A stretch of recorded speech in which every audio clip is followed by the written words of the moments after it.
Hello everyone, today we talk about Boniface VIII, one of the greatest political and as well as religious figures in Western medieval history. Indeed, one of the greatest popes that ever lived. A pope who suffered, telling the truth, of a very bad press, especially because of by the hand of Dante Alighieri, who was probably, possibly, his fiercest enemy. No, well, he had many enemies indeed, but Dante definitely stigmatized Boniface VIII as the a pagan of corruption, of the of the secularization of the church, and usually Boniface is still at least in popular culture, believed to have been this negative figure for the history of the church, as a substantially dark character in that age. And I have a very different opinion, not because I'm a great fan of him, or I don't really have many fans in history. But let's say, if anything, because I kind of get interested, by the way, especially in my research about his contemporary times, and I kind of have a decent picture of the historical figure, and such moralistic judgments are really anti-historical, I'd say. I mean, you can't really read history on the basis of whom you like or dislike. You have to understand history in the first place, which is already a very tough challenge by itself. And if anything, to evaluate the abilities of certain individuals in a world that, by our standards, was definitely a crude one, but that definitely proved as individuals to be quite great individuals, especially considering their skills, their education. Boniface VIII was an incredible man indeed, and there was no surprise in the sense that a person like him eventually rose to the to become pope, and to eventually have such a great impact in not just in Christian history as such, but also and especially in the politics of his time. And today, as the title suggests, I would like to introduce the character, not really from a biographical point of view, so from the beginning to the end, but just concentrating on the rise of the of Benedetto Caetani, sorry, in Italian, who eventually took the name of Boniface VIII as Pope, and that his rise, obviously, during within the ecclesiastical career before becoming Pope, and the very first actions as Pontiff, and in the meanwhile to really draw a picture of the context, the historical context into which he rose, and why therefore his figure was so important, and even his struggle with the King of France, that we'll not cover today properly. We will just hint at that, however, would practically mean in at the beginning of 14th century Europe. And so here we go. So first of all, the picture in which we have to reason is in terms of universal powers, and what their their condition at that time was, because the dichotomy papacy and empire was still very strongly in there, even if there were substantially various changes also in this relation. Benedetto Caetani was born in the 30s, the beginning of the 30s of the 13th century. And he eventually died in 1303, so kind of a long life for those time standards. He would be a nobleman. And you understand that chronologically speaking, temporally speaking, this he lived through basically the struggles against, as a young man, a very young man, even as a boy, in the struggles against Frederick II, then the fall of the Hohenstaufen dynasty, the all the process of eradication of the Swabian um, power, or better say one of the Swabian heirs, better, from the south of Italy, and the arrival in southern Italy in this kingdom of Sicily was quite powerful at the time of the French Charles I of Anjou. And which implied really a shift in papal policy as a consequence, because up to that point the Swabians in the empire, generally speaking, the Germans, had been the enemies of the papacy, because they wanted to claim back the Italian kingdom, which included Rome, and that had managed from the end of the 12th century with Frederick II to basically reunite the crowns of Germany and of Sicily, between which, geographically speaking, the papacy was. So the papacy at that point was fearing a pincer movement from the Hohenstaufen, and they had tried to essentially control the young Frederick II initially, when he was still a kid, being adopted by the same Pope Innocent III, that was the most powerful pope in all history. During his times, the papacy would reach the highest, the peak of secular power in Europe. Even under Boniface, there would be a quite consistent power from the papacy, but also in the start of the decline in many ways, even before him. And when the Angevins of Charles of Anjou had arrived and seized the kingdom of Sicily, that encompassed essentially Naples and Sicily, the Angevins actually shifting the capital from Palermo to Naples, so kind of even changing a substantial part, let's say not everything, but of the at least the strategical role that the kingdom of Sicily had in the European system, because the Anjou at that point were nothing but a branch of the French monarchy. So essentially, it was rather the French as a whole in anti-German function at that point that had managed to seize southern Italy together with France, that at that point was really at the peak of its power. The brother of Charles I of Anjou was none less than Louis IX, one of the most powerful French kings who had managed basically to really, can say, unify, at least in feudal terms, roughly today's France in terms of modern borders, etc., which was a huge empire. We can't really call it an empire at that point. No monarchy could compete in the West at all with Kingdom of France at that point. And seizing Sicily, you can imagine the huge power that this entailed.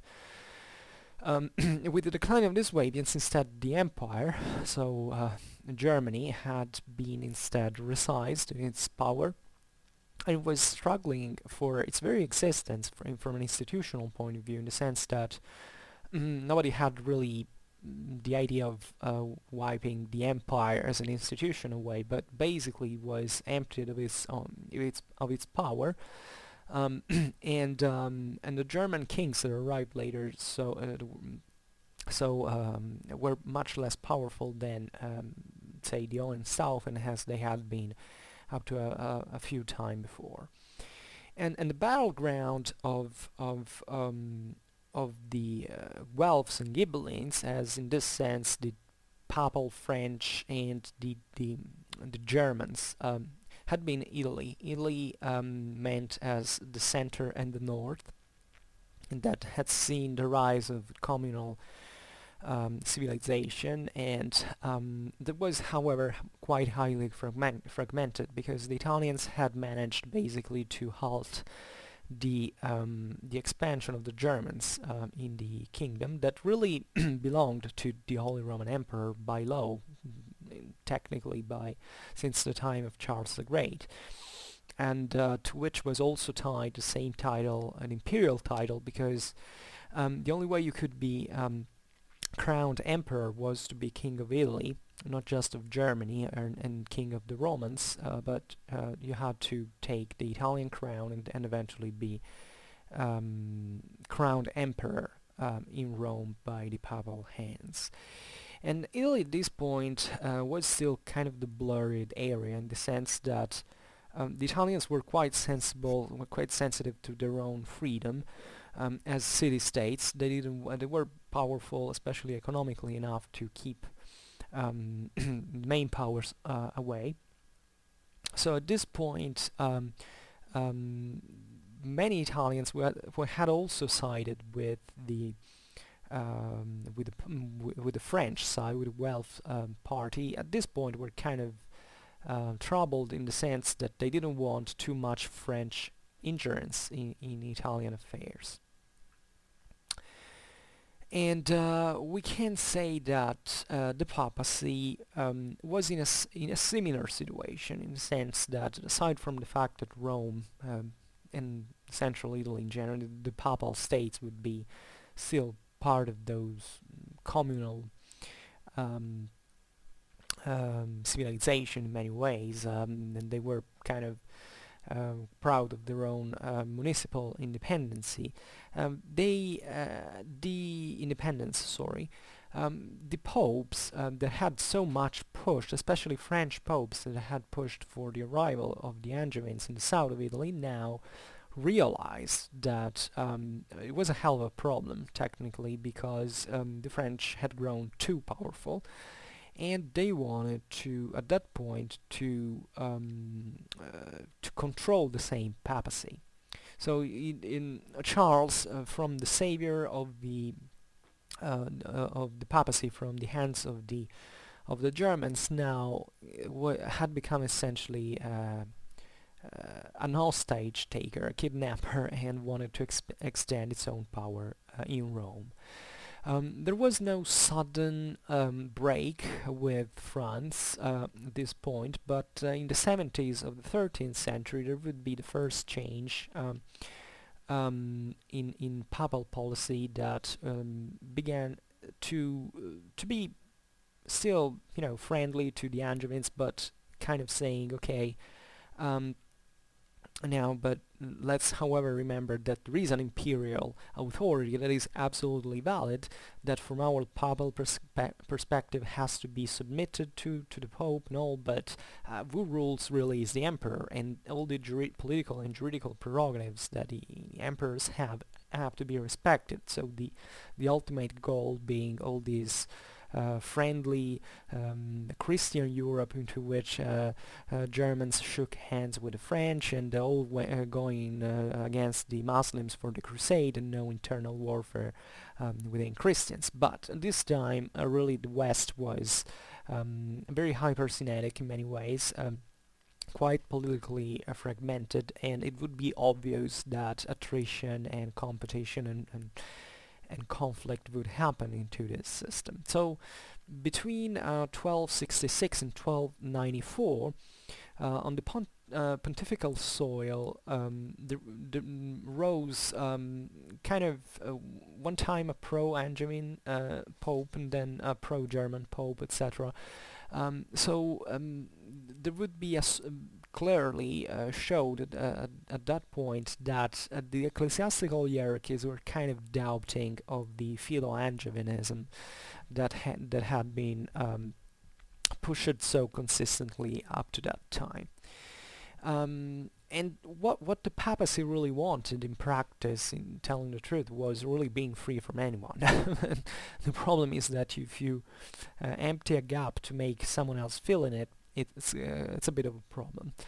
By the way, I should mention that the relation between the papacy and the southern Italian rulers of Sicily, so-called Sicily as a kingdom, even though at this time it would be more Naples, was the problem that the fact that the kingdom of Sicily was a vassal of the papacy, and this was a very peculiar state that actually was even forced on England, for instance, after the defeat at Bouvines with John, with King John.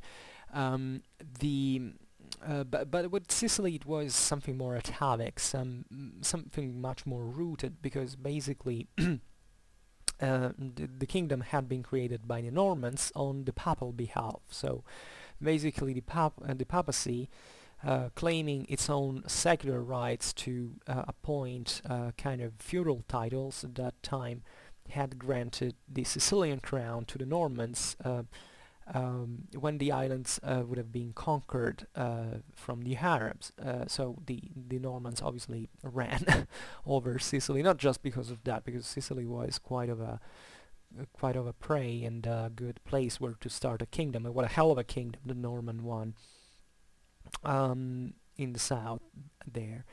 Um, but and this would establish traditionally between and at this point, even with the Angevins, a kind of very privileged relation between the Neapolitan kings and the papacy, in a way that it was kind of a relation between father and son. I mean, all the idea of a allegedly greater holiness of the southern Italian intents in European strategy and all that. But it would be evident that the Angevins were quite interested in a sort of predatory politics as well, but not because they were bad. I mean, everybody was doing that at the time. It's just that the Angevins went into southern Italy not as really feeling as heirs of the Normans like the Swabians had been, if anything, because Frederick II was half German and half Norman. But they would go there essentially as an extension of French power, like colonizers, and the ultimate goal for the Angevins would be to take Sicily in order to reach Constantinople. Mm. So that at this point had been lost by the French, because you know that the French, after the Fourth Crusade, together with the Venetians, had conquered the Byzantine Empire. So there would be French noblemen ruling over Greece at this time, and yet Constantinople had been lost, quite stupidly, by the way. And Charles I of Anjou wanted to go. In this, really following both the Norman and the Swabian aim of seizing the Eastern imperial crown, because one of the greatest problems at that point was actually gaining a rightfully title of Roman emperors. So just imagine Charles of Anjou wearing the Eastern imperial crown, so and he could claim even on the Holy Roman Empire an authority that could put him institutionally at the same level. So a revolution. They never achieved this. I can't say whether fortunately or not, because usually there is this negative stereotype about the Angevins, but hey, you know, in history, we can't really know how things could have gone really if they had succeeded. So more or less, this is the environment into which the church had lived, into which Benedetto Caetani, the future Boniface VIII, had risen. He was born, I said before, the beginning of the 30s. He was probably born in 1235 from in Anagni, which is at the time was a very important. It still exists today. It's a town in southern Lazio in Italy, into which there is a beautiful papal palace, by the way. because the popes had all residences all around Rome already at the time. People complained the fact that the papacy began to live in Avignon from the beginning of the 14th century as if they had always stayed in Rome. No, usually the papal court was kind on the move, like the one of the major the other monarchs at the time. And Benedict Caetani had been born there from a very noble family that was affiliated to other papacy. To papacy, he was a relative of Alexander IV, Pope. He had very many links really that favored his ascent. It would be obvious for such aristocrats to make a career in the church, and in this sense we arrive at the criticism towards simony and the secular ways of the church at that time. But in that context it was really normal. I mean, we complain because it was the church, but really no other aristocrat in the world didn't live in that fashion if he had the chance. So, in telling the truth, this was also quite of a good backbone to the church, because it's not that to the papal throne rose people like, I don't know, the first newcomer. These aristocrats were extremely highly educated, very politically expert men. Just talking about the context that I introduced,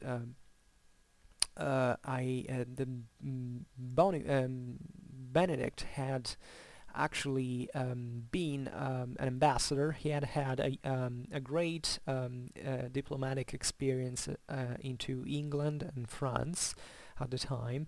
He had even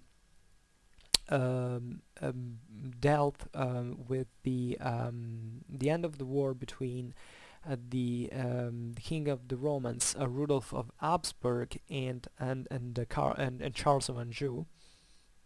So he was really in the midst of the main international politics at that time. He was quite of a skilled man, great experience, and he had become a cardinal in 1281. The cardinals had a huge power already at that time after the Gregorian reform, as electors of the Pope, as a very wealthy man who had a lot of estates, a lot of powers, etc. And he was a highly appreciated man in the churchly environment, and especially in a moment in which the same church was still had still internally very strong contrasts, and especially. We have been talking mainly about political things, and even ecclesiastical affairs are political. But the main trouble at that point was the criticism towards the alleged moral corruption of the church. That actually is something that had always been there. I mean, ever since there has been a church, there is someone was been complaining it to be corrupted. Indeed, at the time, corruption was the average. Political dialectics in many ways. It was all about money, just still like today, to be honest. There would be especially a fringe of the Franciscan order that had been framed by the church at the beginning of the 13th century as a copy of essentially of the Dominicans. The Franciscans having lost their original wandering and kind of evangelic pauperistic lifestyle, and kind of framed as centralized. There would be still a fringe of the Franciscans that which was known as the so-called spirituals, or better called them in this way, that were criticizing actually what the wealth, the mundane character of the church, and obviously the desire of acquiring earthly power. And spiritualism actually is something proper of the same evangelical message in many ways, and Saint Francis had been a spiritual in his own way. At this point, the spirituals being essentially instead more narrowly the fringe that was opposed to the rest of the Franciscans, who had instead accepted to be organized and to even dispose of goods, of monasteries, and so on. So there would be a kind of a quarrel that was going on and that would keep going on throughout this time. And especially these spirituals were asking the whole Franciscan order to come back to the original purity of their own, as their can say their master in Saint Francis it, had taught them. And these protests wouldn't be without political impact. Also because you have to think that we're living in a world that, although quite rational for many ways, really believed in in prophecies, in predictions, in it's still this was really the time in which universalism and the medieval world as a symbol was dying, or at least it began to die, culturally, at least in the West as such. But people still really believed in things like this. At this time, really everything could make. I mean, even the best Christians, and you can notice that from any medieval source, believed in things like astronomy, the zodiac, and, I mean astronomy as astrology as well, because the two things weren't really divided, so they were quite superstitious in many ways, and the protests of the spirituals were reinforced by these kind of prophecies that had acquired even a sort of apocalyptic nature, because they were stressing the fact that the corruption of the church was, together with other signs, something very complex, the medieval world being complex by itself. So all the signs in the sky, and even in contemporary policy, because even the fall of the empire had been something quite disastrous from not just from a political, but definitely from a Christian point of view. I mean, if the Holy Roman Empire is being placed there to be the emperor of the whole Christians, and now the emperor is an extremely weak figure in after the fall of the Hohenstaufen, and this means that it's kind of as if the whole world is tearing apart. And they wouldn't be so wrong, because at this time it would be the warfare would be literally flaring.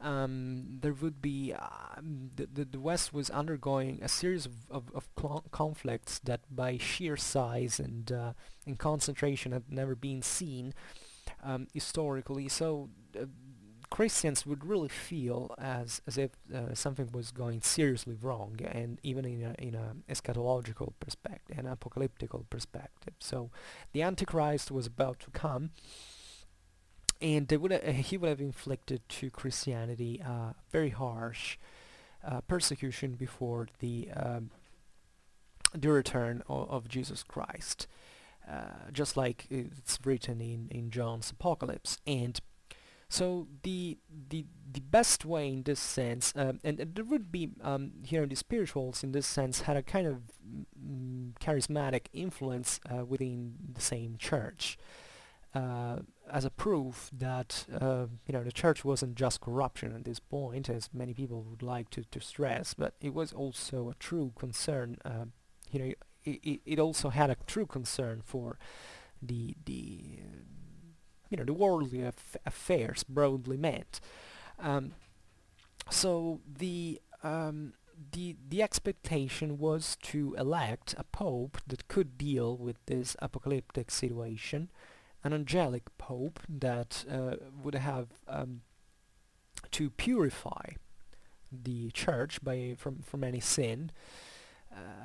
And here obviously all the criticism to men like Benedetto Caetani and his and his colleagues, let's say, and that would have basically brought the church back to its apostolic purity and roots. When in 1292 Pope Nicholas IV had died, the the papal election kind of went into a stall because really the conclave was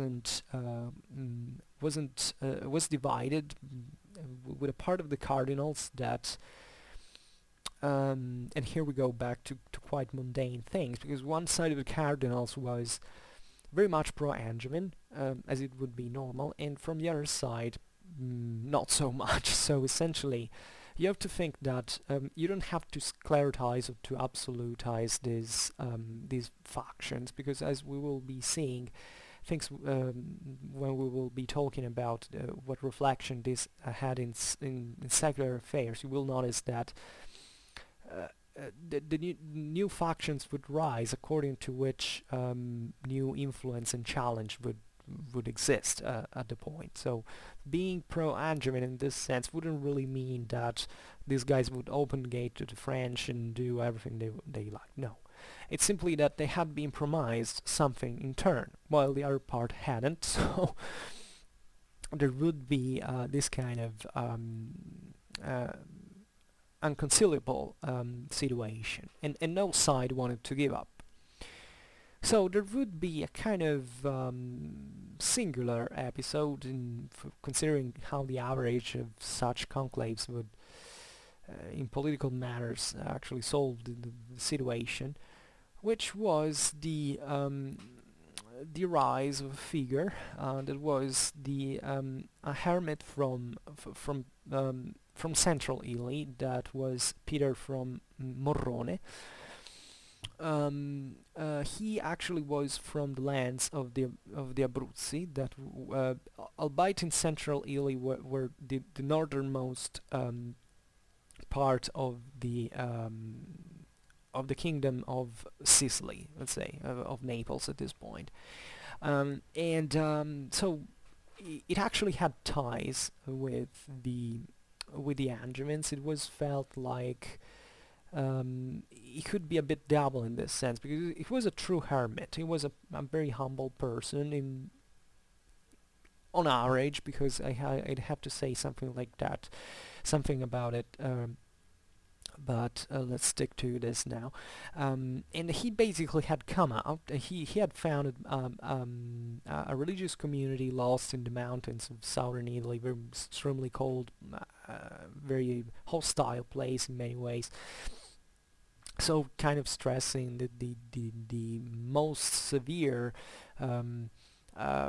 spirit of abnegation in Christian terms, the renounce to the earthly world, all lost in this freezing plateau. So he was kind of an acceptable figure. He had been living as a true and a very harsh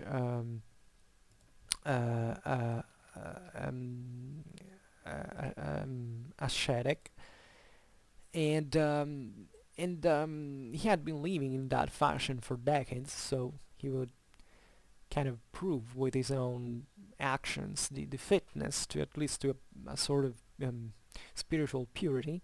And he had actually expressed also some prophecies relatively to all the misfortunes that would have fallen on the church if the conclave had not surpassed the stalemate.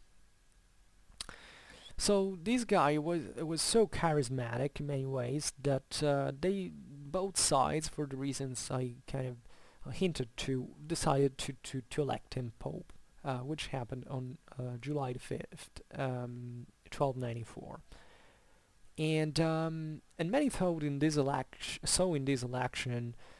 kind of a renewal of the church, and the spirituals were all happy, and there would be a lot of these followers of their ideas that would make great would praise the Peter from Morrone and be positive about the choice. And Peter was elected with the name of Celestine V, famously, Famously also because Dante stigmatized him on in the Divine Comedy, seemingly, even if the relative quote is quite obscure. He was, and we will see it why, because the election, his election, actually turned out to be a disaster, because he wasn't. Many people depict this guy as a very humble and pure and sweet man, like the true figure of the apostolic message and all. But history actually has revealed that he was a kind of a cunning man in many ways. He wasn't much of a great individual, but he knew also through his election how to reinforce his monastic foundation, his community. I mean, he wasn't really that kind of uninterested to earthly matters, but he wasn't much of a theologian, nor of a politician, nor of a juridical expert. So, it would have been better to have had a pope that was more capable instead of more holy in this sense for for the good of the organization of the church. So um, he, after even after his Celestine V's election, the struggles between the cardinals wouldn't absolutely end, because these were ongoing all the time.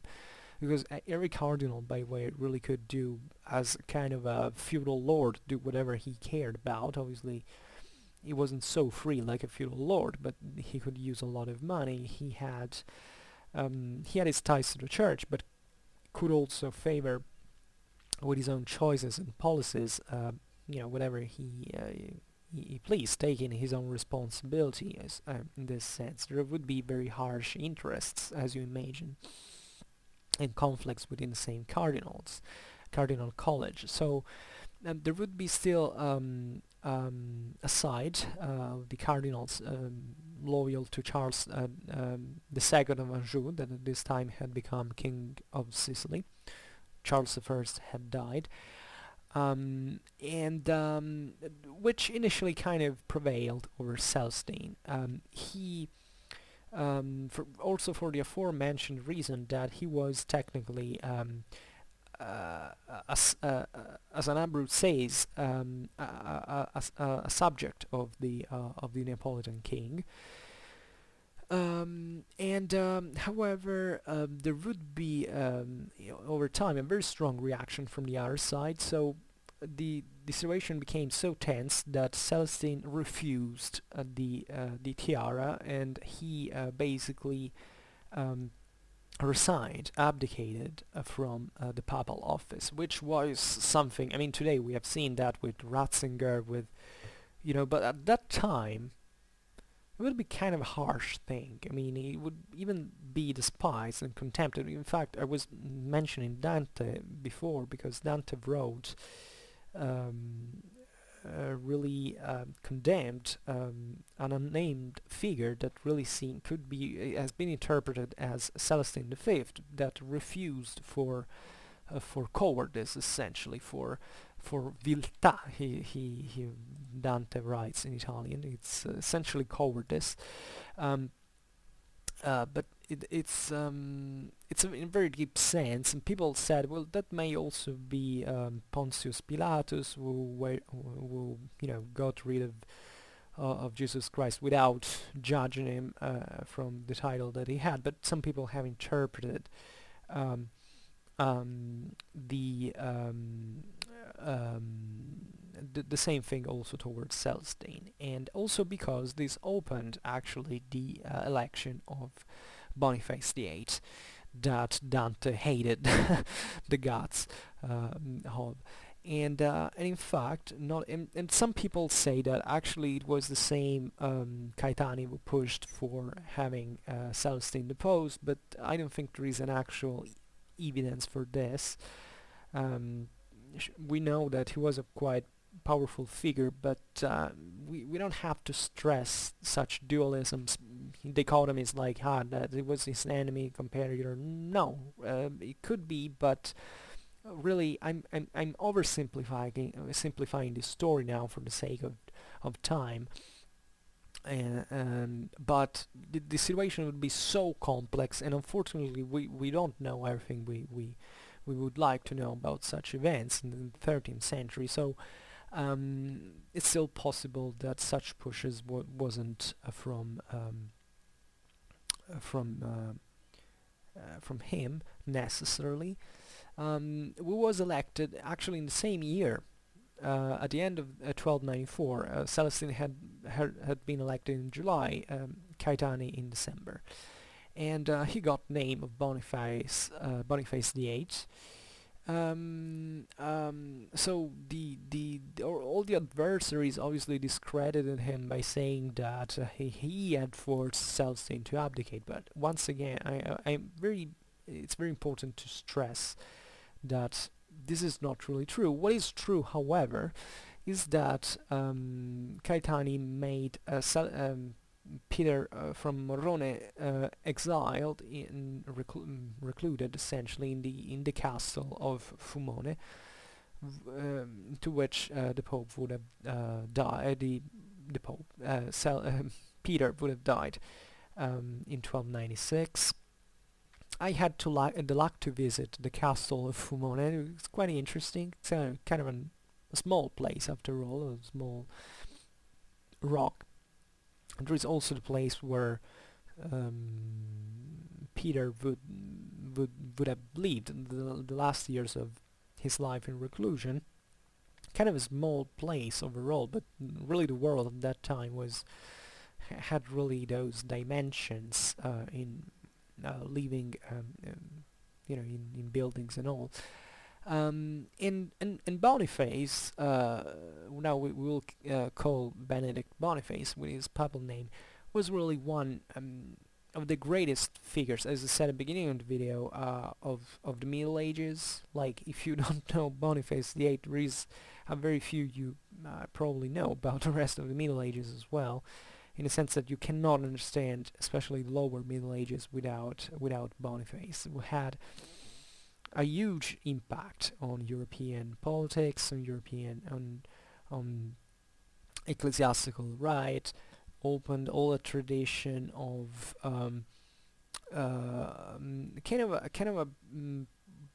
juridical tradition of the papacy that was essentially stressing definitely the theocracy of medieval Christianity. Today we won't talk about the struggle with the King of France, that I will leave to another time, because it's really complex. But I would like really to stress, however, the greatness of the historical figure of Boniface. He was, as we have said, a very great aristocrat, a jurist, so a law expert that at that time really meant a lot, because great part of the struggle between papacy and empire and other political entities like the Kingdom of France, that at that time made for an empire essentially, were extremely important in medieval perspective in politics, because universalism that was kind of crumbling, however, was still believed, and the idea is that laws are not done by men, really, or at least that there has to be a juridical frame into which the human society, the Christian society at least, has to be disciplined. And the great fight was over whom had actually was really had to be at the top, either the emperor or the pope. And at this time there would be a great development of not just the rediscovery of Roman rights that had been done now at its fullest, but really the elaboration of theories and practices of law that would obviously reinforce either that side or the other. He was a canonist also in this sense, so he had a quite broad spectrum about both secular and ecclesiastical right, that at that point would be kind of the same thing, in the sense that what it really was about was, there would be lands and communities disciplined in practice in their politics and social and conditions, etc. That was based on canonical law. There would be obviously a massive fallout of canonical right in the relation with the main political authorities, of the competencies that the church had to have in the various kingdoms, and the space and the prerogatives and the incomes, especially the revenues, because that's really what it was all about from both sides. Um, Boniface, in this sense, would be a very fine jurist, and he had especially a very high concept of papal authority and of himself. This is quite important in history. That some of the great, I mean, you can argue that almost all the great political figures had kind of a overinflated ego in many ways, which is not really negative in absolute terms, in the sense that if you are a strong personality, if you know how to carry on a fight, I mean, it takes really guts to do certain things. Boniface risked his life to defend papal prerogatives, but being also quite aggressive in his own way, because if anything, really the political system required that. I mean, there wasn't much of a much time for niceries at that time, because things were really carried out at the point of the sword, the same church being armed with his own army. So yeah, it was very difficult to remain pure and evangelical in such of a time. And in this sense, I would like also to invite people not to judge the church of those times from today's standards, because at that time it wasn't really the point. Yeah, we were seeing these spirituals that said that the church was corrupted, yeah, but even there would be much broader social and political implications, um, special interests. I mean, it wasn't really nobody was immune from its own part of egoism and profit. So what really Boniface did has to be, in my opinion, mostly seen in perspective with the political practice of the time, and he has to be esteemed as a historical figure for his skills that were actually exceptional. And he wasn't much of a more corrupted pope than any other that had been there. Mm. Obviously, he forced the hand in many ways, but this kind of negative judgment actually came from his political enemies. And if you have the greatest poet in medieval history like Dante that is writing against you, well, it's probably people who will come in the following centuries won't have a kind of a very nice opinion of you. So we should avoid to read such things in that way. I'm personally pro-imperial, so I kind of have by orientation, so I kind of dislike what the papacy was doing at the time. I would have preferred, in my mind, I mean, it's very rational, that the church had been brought to its kind of an evangelical origin, or at least that it would have been submitted to the emperor as a political power. In the sense that the church had to do the church, while the empire, not that even the emperor should have had. But it was this is kind of an utopia, you know, it couldn't really work that way. This is what I'm trying to stress. But I also understand the papal side, and actually the more I read, the more I learn about it, the more I'm fascinated by how, especially considering those times, standards of politics, of administration, organization, how advanced actually the Roman Church was at this time. It was kind of a bureaucracy, for instance, was born at this time, really, in Western Europe. I mean, the main advancement in bureaucracies and in centralization happened exactly under Boniface VIII papacy, and in Angevin France, because of this influence and all the influx of Roman right that was coming from Italy, from all these extremely sophisticated jurists that lived there. I mean, there is so much civilization in all these processes that people tend to forget because they have to point the finger against someone, because this is mainly the main sports that pays off today. But history should be really, as I was saying before understood, and then maybe if you have still the kind of the arrogance of hoping to have understood well history to really make a personal judgment. Even though, yes, there are certain terrible things that you cannot commend, but first understand. Then, how many people really study Boniface VIII? I don't know.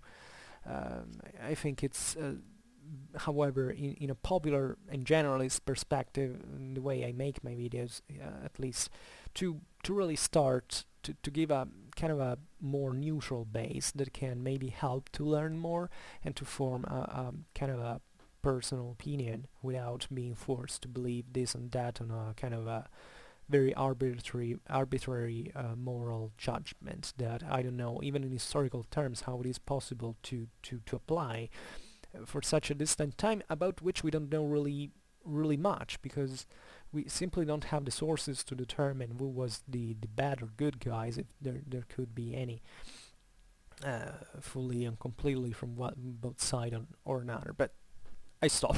Let's go on.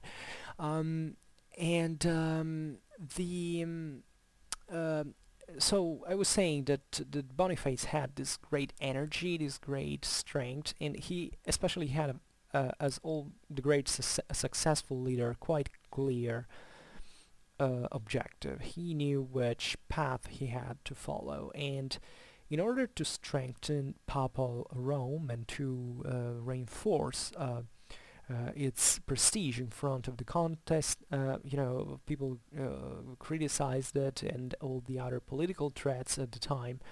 Boniface understood that the papal power had to be rebuilt from the same Rome and all the territories of the so-called Patrimonium Sancti Petri, that is essentially the so-called papal states. And he knew this very well because he lived. he stemmed from that environment. Sometimes you find that he was a Roman pope, and even if he was born in Anagni, telling the truth, this is not really a negative. This is not a wrong way of describing him, because Rome at this point being quite still of an influence city, and the surroundings of Rome being quite wealthy, and with this landed aristocracy that really had a lot of power, a lot of land, a lot of money, and being from one of those families and having those resources in your hands could really make the difference into Roman politics and in the papal one, obviously. So the first thing that Boniface understood is that the horse in which he had to play was the Guelph one. I mean, even if the Angevins, as we said, were so aggressive and dangerous for the same papal political autonomy, the Guelph bloc was still the one that could really reinforce the papacy at that time, because passing from the Ghibelline side by siding for the emperor would have been just a risk. So you had to make the Angevins believe that you were essentially doing something sneaky towards them, and this could be done easily in the sense that there would be a lot of other Guelph political entities,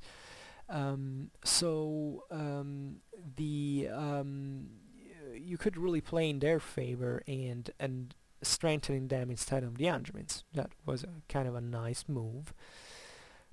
Especially in Italy, where there would be a lot of Guelph cities that had consistent, especially financial means, so that could flow into the papal hands if the Pope had sided for them. At the same time, there had to be a broader strategic interest in stressing the Guelph bloc as a whole, And one of the best thing to do this was basically to retake Sicily to the Angevin kingdom, or better, to the papacy, because as you know, at this time the Sicilian Vespers had already broken out, and the Angevins had lost Sicily. They retained just Naples at this point, and Sicily had been occupied by the Aragonese, who had intervened into the island because they were the Aragonese dynasty had intermarried with even with the Hohenstaufen, so they thought they could recollect their legacy, even from an imperial point of view. The Aragonese being Ghibellines essentially, in this chessboard.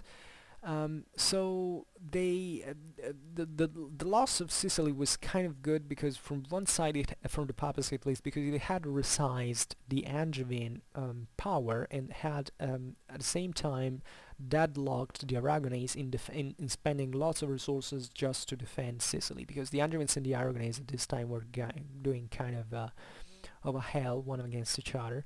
I made a video recently about Roger de Flor, that well exposes through the chronicle of Ramon Montaner the kind of extremely intense naval warfare, and next expenses that was ongoing between Naples and Sicily. It's kind of interesting also because that was the most advanced naval warfare in Europe, so even if you are interested about that, it can be nice to know more about it. The Pope was aiming, because the problem of Sicily and even of the legacy of the Hohenstaufen had always been a problem. At a certain point they wanted Richard of Cornwall to become king of Sicily. There had been many weird proposals that were really pushed by the popes to send kind of ineffective rulers on southern Italy, over which the papacy, the papal influence could really extend and control the situation. So Sicily had been originally for Rome a great, before the Arab conquest, a great area of papal estates. So the dream of Rome was to seize Sicily and to control the grain exports towards Italy and the rest of Europe, especially Italy and all the very hefty cities demographically that existed there, and therefore to control Italy from there. So Sicily was, everybody wanted to conquer Sicily, with the only negative sides that there were too many doing the same thing, and in the process Sicily kind of fell into disaster. There was a very brutal economical crisis, and kind of also created problems for the international trade and all. And at the same time, Boniface knew that he had to play necessarily, and even to enhance on the program of Innocence III, and on the papal monarchy essentially, to affirm its hegemony over all the other political entities. I made a video about the rise of papal monarchy that really talks about the 11th centuries, but to kind of explain a bit better what we intend by papal monarchy at this time. And at this time, papal monarchy had won, in the sense that the struggle of investitures had been won, and the Pope was a true monarch, and a hell of a monarch, if anything, because he controlled really the revenues of all, of all the Catholic Church. It had kind of spread and rooted everywhere, so they could really make the politics of Europe shift at will, especially in certain cases. So as I was saying, the base from which the material base from which Boniface had to start was the Roman hinterland. And the Roman hinterland had quite a varied political allegiance, in the sense that even as the rest of Italy, there would be Guelphs and Ghibellines. The greatest enemies of the Caetani were the Colonna family. The Colonna family is one of the most noble families in Rome that had so many, even so many popes, and even during the modern age, kind of a one of the most important European families. They would be kind of the Roman aristocrats would be quite bloody, we can say, military aristocracy. They weren't so urbanized. I mean, Rome was a big city, but it was very factional. It didn't really have a solid political structure because the rise of the papal signory had, the papal lordship had kind of hampered that. So these guys would kind of live between Rome and the countryside, making raids and ambushes against the enemy factions and all that. And Colonna were extremely powerful at that point. They would have a lot of cardinals also at that time, and they were especially complaining that the papal election of Boniface was irregular, and it had to be invalidated because and they had to obviously they had sided for pure convenience at this point with the spiritual Franciscans that identified in Boniface VIII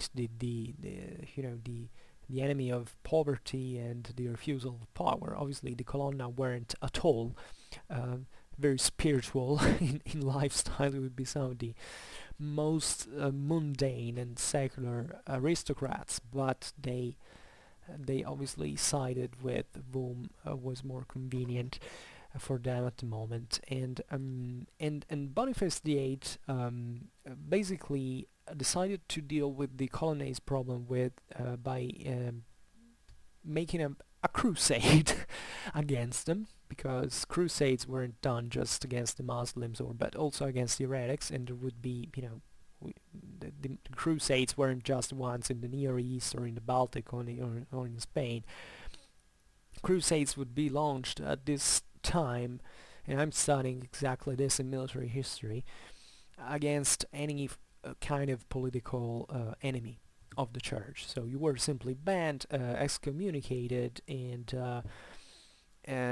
crusade, which means that everybody could join. They would paint a big cross, or just serve under a flagged cross, and a crossed flag, sorry. And they would wage war in that fashion, which meant that the church paid for that war. And really Boniface was quite effective in this, because in 1298 he managed to destroy the main stronghold of the Colonna, that is Palestrina, another beautiful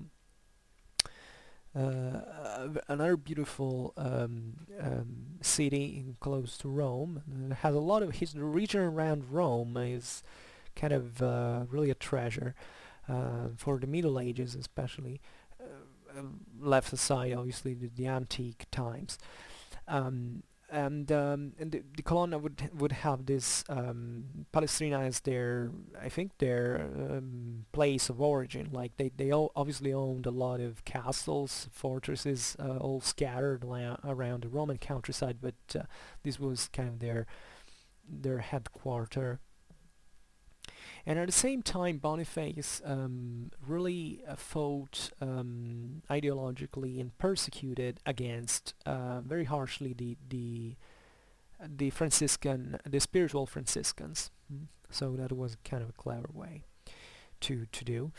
And relatively to Sicily, Boniface decided to deal with the Treaty of Anagni, his native town, the return of Sicily to the Angevins. Obviously, that really meant claiming that, yeah, the Pope had basically said, had spoken and had said what was actually rightful. Um, well, yeah, it could be also contested for the dynastic reasons we hinted to before. That, however, Sicily was Angevin, and the fact that the Pope had said that also because that was technically papal land, as we said. So in origin, and that was a kind of a good help to the Angevins, but they were pretty aware as well that Sicily wasn't going to return into the Angevin hands by just asking. So there would still terrible warfare going on between the Aragonese and the Angevins in the Mediterranean, and which affected all. I mean, this was really mixed with all kind of other warfare between Genoa and Venice, and between Guelph and Ghibellines in mainland Italy. I mean, all a very big mess. I'm really simplifying this, but just for saying that it was a constant instability in the whole process, and that even in strategic terms. Think about strategic analysis. I mean, today, in which the world is relatively more ordered than in that past, we can't really make a realistic economic or any kind of strategic prediction for more than 3 months. I mean, it's complete rubbish, because we know that our system does change so quickly.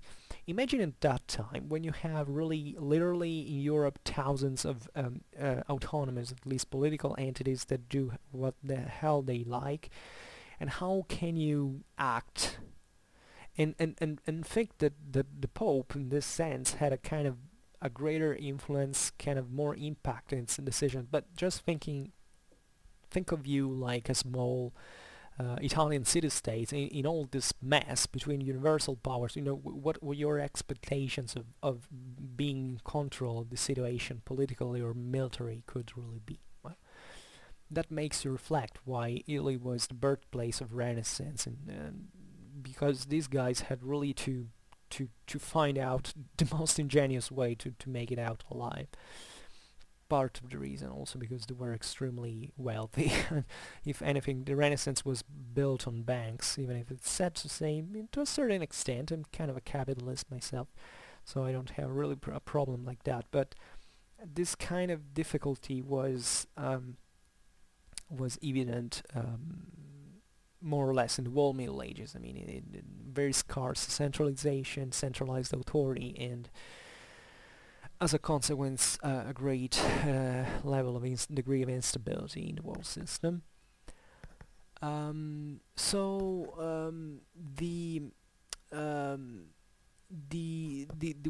next step to favor the wealth bloc would be to sow from more ties with the French proper, that is with the French crown, not just with the Angevin, the Neapolitan one, and also to keep asking the aid of the Florentine bankers, since we were talking about banks, because the Florentine bankers had been the guys who had basically financed the Angevin invasion in southern Italy, and they had in turn basically got monopolies and privileges over the grain export from southern Italy. And that's the reason why Florence became the center of the Renaissance, because the Florentine bankers made a hell of a freaking lot of money this way. And in these years, Florence itself, there wasn't even a regional power at that time, had a greater income of the whole kingdom of England, just for making you understand how things were working. But there would be a problem in Florence, because, as we were saying also relatively to the conclave, there would be several factions that at that point were really responding to the outer world, and Florence being at this time definitely the symbol of Guelphism, at least in Tuscany. And to a certain extent also in communal Italy, especially considering the future of Florence in itself. Florence had been Ghibelline for a certain while the Swabians were still there with a lot of fights, battles, and change of regimes and all. Now they were solidly Guelph, even though obviously the Ghibellines could still knock at the gates and kind of making coups and stuff like that. But within the same Guelph Florentine community, there would be two factions, the blacks and whites. Practically, the blacks were the ultra-papal side, pro-French. Also in here, it's not that they would be happy to open the gates to the French, it's just that they were the guys who had greater ties with the Angevin kingdom, even especially from an economical point of view. They had more interests to cooperate with the Pope. At a point, however, to make you understand how really flexible the whole thing was, at a certain point the blacks allied with the Germans, so with the Imperials. So things were really a matter of interest. The whites being instead another a more moderate position that really sought to a pacification with the Ghibellines and to of caution, especially towards the papacy, because these Florentines were understanding that the papacy was getting kind of too busy in their own affairs. And you know that municipal Italy was kind of quite jealous of its own autonomies, so the whites at this point were trying to get the papacy friendly but kind of distant, yeah, a certain distance, please. And in this sense, they were also stressing a sort of pro-Ghibellinism in their own kind, in the sense that nobody at that time was really against the imperial institution. I mean, they all believed that the empire had to be there substantially, and the emperor had to rule all over the Christians and all. And so the whites, the white Guelphs were really stressing this, like saying, yeah, we should all be free in this sense. So we don't want neither the papacy neither the emperor to be too oppressive towards us. Everybody should live free, and yeah, let's keep it nice. But obviously Florence at this point was getting to kind of a circuit from which they had unavoidably to choose a side in many ways, at both on a local, regional, continental, even universal level. and and this would create suspicion within the papacy, and so Boniface decided to break their side, to their faction essentially, and he came he this is something that the papacy began to do to exploit its own ties with the French crown, to say, okay, you are our allies, we are all Guelphs, you have even your branch of the of Angevins into the south of the kingdoms, the south of Italy. So why don't you, King of France, send me one of your commanders, since France is the most powerful kingdom and the most chivalric and the most military powerful kingdom in Europe. And obviously the French would say yes, because this would equate essentially to take the emperor's place in as iron, as let's say defender of the papacy. It would be quite of a privilege, but they were pursuing essentially all the same objective of crushing the imperial side, and wiping out the white Guelphs would be a common interest also for the French. So Boniface called the French king's brother, Charles of Valois. The French king would be already at this time Philip IV, Philip the Fair, against which Boniface would have quite harshly struggled, and basically, what did this call mean? Well, in practice, these Frenchmen would arrive, and they would be like the French royalty was meant to be like the finest military commanders of the time, because they had a lot of wealth, a lot of cavalry, and they were supposedly good commanders. And they would come into Italy, which was a daily business for them, because they made back and forth from southern Italy to France, crossing the Guelph cities of central and northern Italy, with an armed retinue. We're talking usually about a couple of hundred or even more of heavy knights that were kind of the Panzerdivisionen of the age, and they really could crush much larger enemies, especially in communal Italy. And he would come to Florence as a lord. Essentially, the Florentines, with the blacks, essentially the black Welfs, entrusted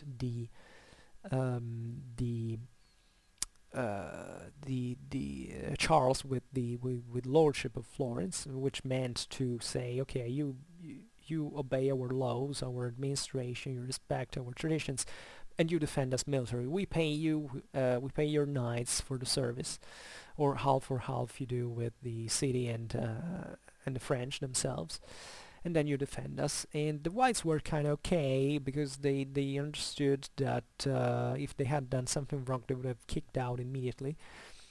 But Charles really favored and strengthened the black Welfs, and in 1301 the Florence really exiled all the white Welfs, among whom there would be Dante Alighieri as well. So you understand why Dante hated so much Boniface VIII and sent him to hell, or at least was expecting it to happen. So it was a kind of very complex situation, kind of a very